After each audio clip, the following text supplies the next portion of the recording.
you, Joe Biden, you're fired.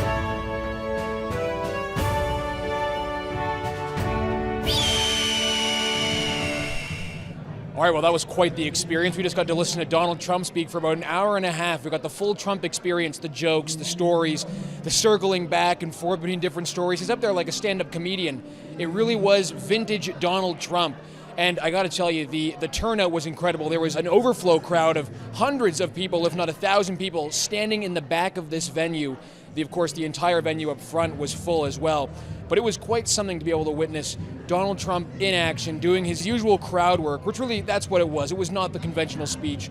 He was off teleprompter, and it was truly shooting from the hip. Isn't this better than reading off a frickin' teleprompter? Right? We got some funny impressions of Joe Biden. Take a listen to those. And he always points. He goes like this. Thank you. Where am I? Thank you. And then he goes. You ever notice?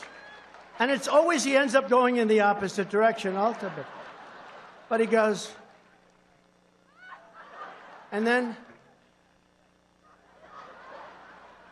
He also told the audience these long 10, 20-minute, even 25, pushing 30-minute stories about how he was able to defeat ISIS in just a matter of weeks.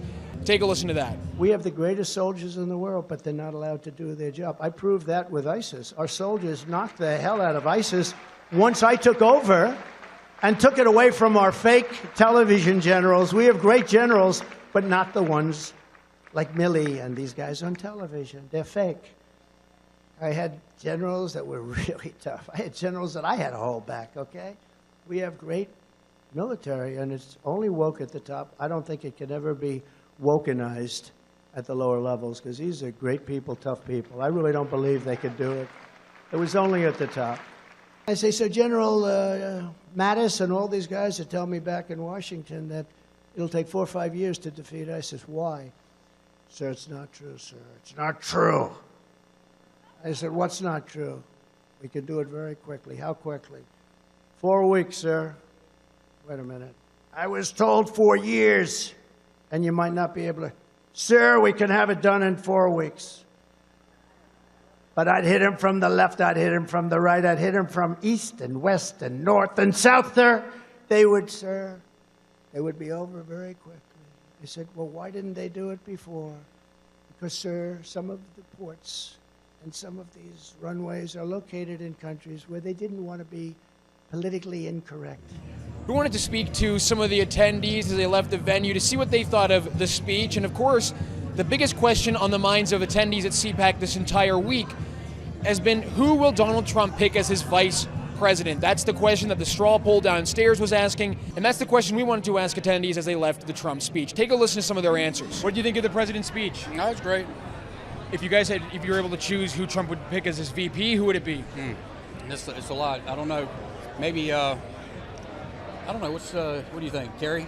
Oh, I was thinking of Michael Flynn. Michael Flynn. Yeah. Michael Flynn. He's the only one that has the knowledge, experience. He was a general. He knows everything. He knows who to keep, who to get rid of. Yeah. Best speech I've ever heard in my life. Who do you want to see the president pick as his VP? DeSantis. We're from Florida. It was excellent. Good old comfort zone. He got off his speech and was spontaneous. And that's what everybody likes about him. He spoke from the heart. What's the one issue you think the president should tackle in his next 4-year term? Well, I think we're all in agreement. The border has to be addressed first. You know, we're a very benevolent, giving nation. We were a long time before NATO, well, post-World War II. We were always giving people. And it's time for a little love to swing back our way right now, here with America, to get this border fixed first and to then tackle all the other ills that are out there, not only within our government structure and our political structure, but helping with national and world security overseas.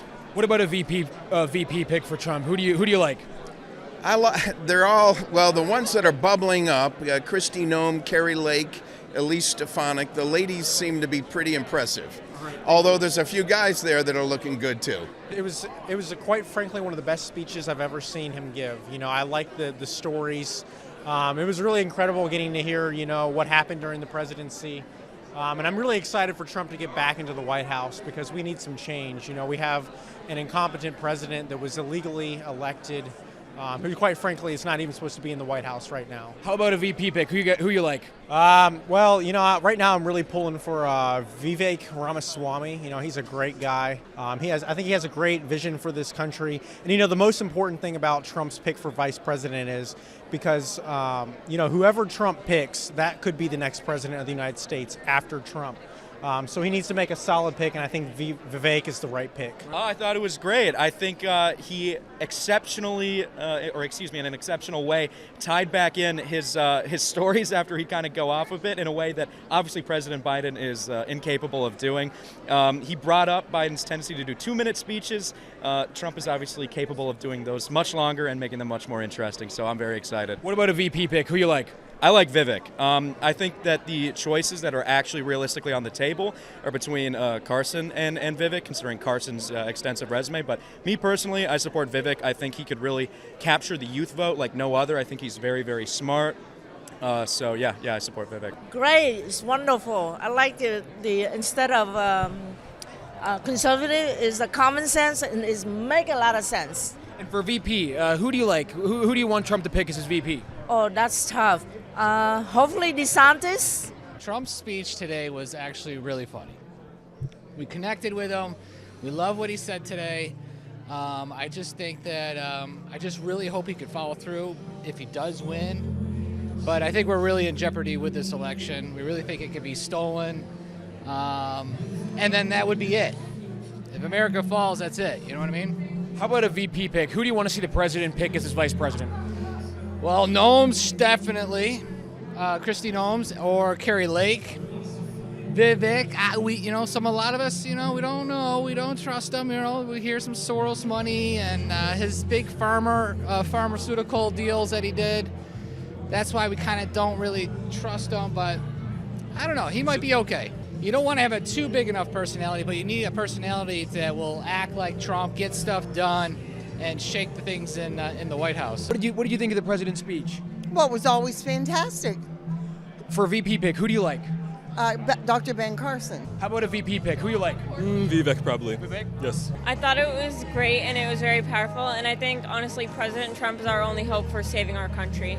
And for a VP pick, who do you like? Who do you want President Trump to select as his vice president? I like Ben Carson and Tim Scott. I think they would be a lot more trustworthy than Pence was. All right, well, we found some Canadians who were in attendance at the speech. What did you guys think of the president's speech? It was amazing. Well, I know we're Canadian, and the VP choice for Donald Trump doesn't really impact us too much, but if you guys were able to choose, who would you want to see be Donald Trump's VP? Carrie Lake. Carrie Lake? She's great. Yes. And we were asking attendees what they think of our Prime Minister, and since we've got some Canadians, I'm sure we're going to have some interesting opinions on Mr. Trudeau. What do you guys think of our Prime Minister? I better not say. We're all going broke. Our taxes are extremely high. The children are being indoctrinated in schools, and they're being programmed to be robots just to pay taxes like everybody else. And I think that things need to change, because if we continue this way, I think that the middle class will be completely demolished, destroyed, and we just can't move forward like this. We need to bring God back in the schools, and we need to bring God back in our government, because without God, there's nothing. Well, that wraps up our coverage for CPAC. It's been quite the trip. We've got to see quite a few Canadians as well in the audience. But of course, the main attraction, Donald Trump, he took the show away. All right, for more coverage like this, make sure to follow True North, like and subscribe to our YouTube channel, and share this video on social media.